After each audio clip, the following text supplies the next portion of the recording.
Si Randy Stair ay ipinanganak noong September 17, 1992 at lumaki sa Dallas, Pennsylvania. Sa kanyang murang edad ay nakitaan na si Randy ng mga senyales na meron siyang problema sa pag-iisip. Sobrang mahiyain siya at nagreklamo na wala siyang kaibigan sa paaralan noong nasa grade school pa lang. Nagsimula din siyang magpasa ng mga istorya na may mga nakakatakot na ending sa kanyang mga kwento. Nahumaling siya sa kamatayan at pagkitil sa buhay ng mga tao. Patuloy niyang pinapangarap ang mamatay sa isang plane crash o kaya sa pagtalon mula sa isang gusali. It's not that easy. I can't suffer, not just me, but all the people who made me suffer.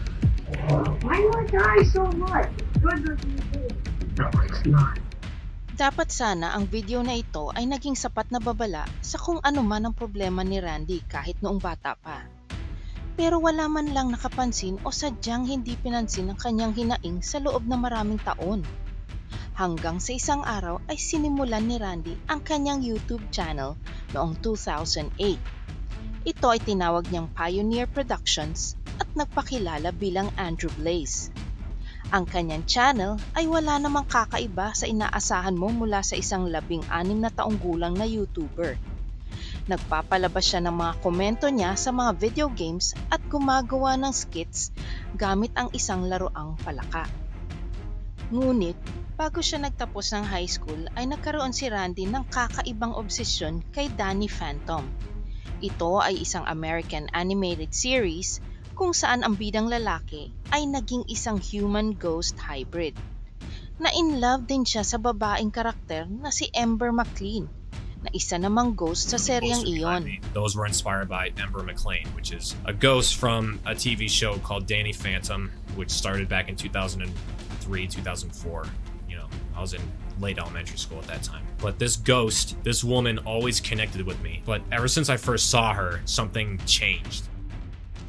Nagpatuloy si Randy sa paggawa ng sarili niyang spin-off series na tinatawag na Ember's Ghost Squad. Gumawa pa siya ng mga sticker ng sarili niyang mga karakter at nilagay sa kanyang sasakyan. Walang masama sa fandom.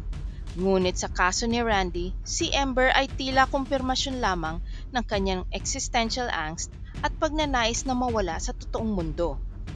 Habang lumalaki ang mga YouTube followers niya, sinimulan ni Randy na pag-usapan ang lahat ng mga nararamdaman niyang pagbabaliwala at pagmamaltrato sa kanya ng mundo. Gaya na lamang ang mga kakilakilabot na kwento na isinulat niya sa paaralan na hindi pinansin ng mga walang malasakit na guro. I must have wrote like 4 or 5 stories where the character got killed at the end, and I actually turned these in as assignments, and I never got like any like weird looks from the teacher or anything. She was a nice teacher and everything, really great. Yeah, the teacher never like felt concerned or anything. I just remember not getting any feedback in terms of that.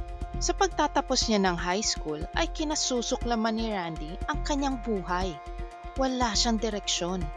Hindi niya alam ang gagawin at ayaw niyang gumawa ng kahit ano. YouTube lang ang hilig niya at sa ngayon dito lang siya magaling. Ngunit nakakuha siya ng trabaho sa Wise Supermarket. Pero syempre, hindi ito isang dream job na matatawag. Sinabayan pa ito ng pagkamatay ng matalik na kaibigan ng kanyang kapatid sa isang car crash. Parang ang sunod-sunod na mga kamalasang nangyari ang nagtulak sa kanya upang tuluyang mahumaling sa kamatayan at ito na ang naging pangunahing paksa ng kanyang YouTube channel. I think about death a lot. I take no shame in thinking about dying a lot, but I seriously do think about death all the time, and it's not a good thing.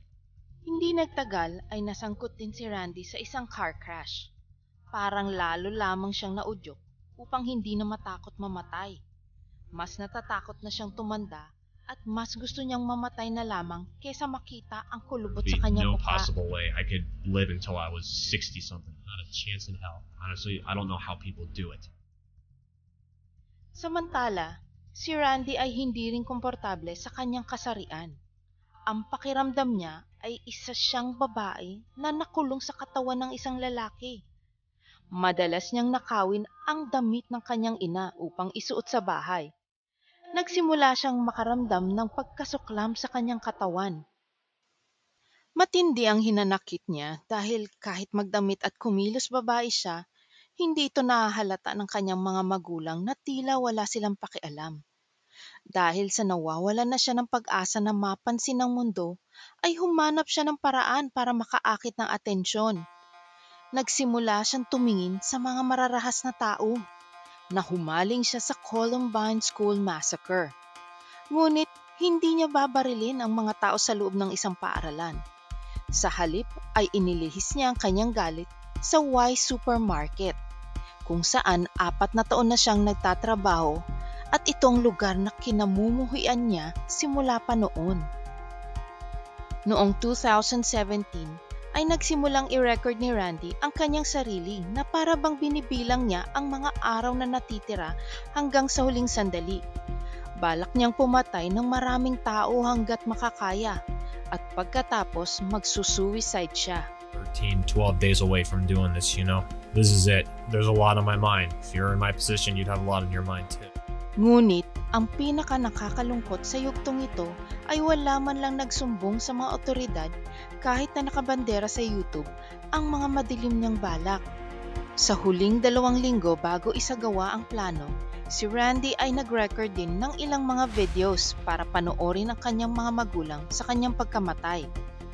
Sa mga video na ito ay ibinahagi niya ang kanyang baluktot na pananaw sa buhay. Nagbanggit din siya ng mga labis na racist at homophobic na komentaryo at inilarawan ang kanyang sarili bilang isang narcissist. Pumunta si Randy sa tindahan ng mga baril kasama ang kanyang ina para bumili ng shotgun. May nakakuha sa kanya na nagta-target shooting sa likod bahay. Nakikita mo ba ang t-shirt na suot niya? Ito ay kapareho sa t-shirt na suot ni Eric Harris noong siya ay gumawa noong Columbine Massacre. Ang mga kilos na ito ay hindi man lang napansin ng kanyang mga magulang.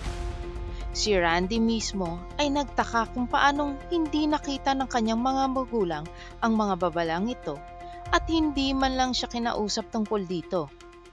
Naramdaman niyang wala silang malasakit sa kanya. Kaya't mas lalo siyang naudyukan na gumawa ng isang kakilakilabot na krimen at baka sakaling mapansin na siya nito. Nagpasya si Randy na mag-coin flip na lang para piliin kung saan siya papatay. Sa bahay ba o sa Y Supermarket? Napili ang Y Supermarket. Supermarket to be closed for like a month or go out of business. It's a crime scene.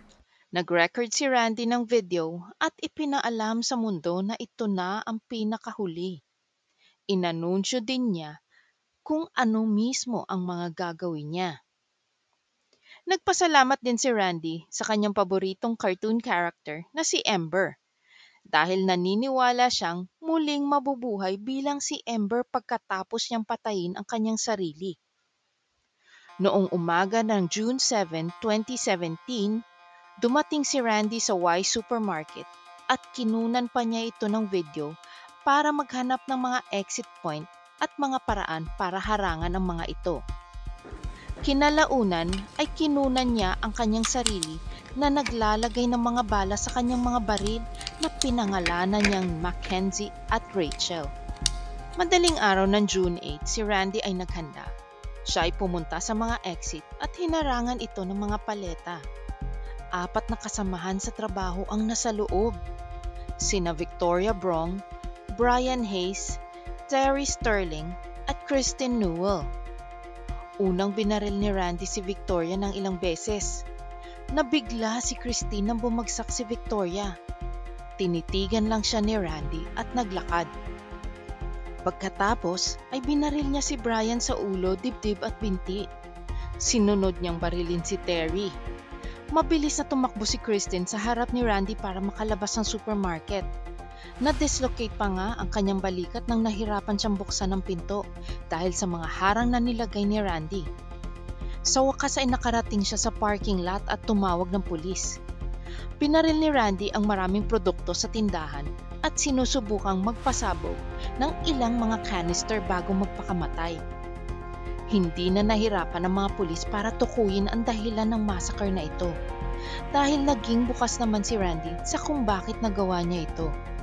Ang mga videotape journal at post sa social media ay malinaw na nagdodokumento sa kanyang humihinang mental health at pagkahumaling sa paggawa ng massacre. Walang nakatago tungkol sa plano ni Randy. Maaaring napigilan ang mga pangyayaring ito kung meron lang pumansin sa kanya o nagsumbong. Ito sana ay magsilbing isang aral sa ating lahat na huwag pabayaan ang mga mahal natin sa buhay at pakitaan sila ng malasakit at aruga. Hindi dapat panghinayangan ang oras na maaaring ilaan sa kanila dahil malaking tulong ito para maramdaman nila ang pagmamahal. Huwag kalimutang mag-like, share at subscribe para naman matunghayan ninyo ang mga bagong true-to-life crime stories dito.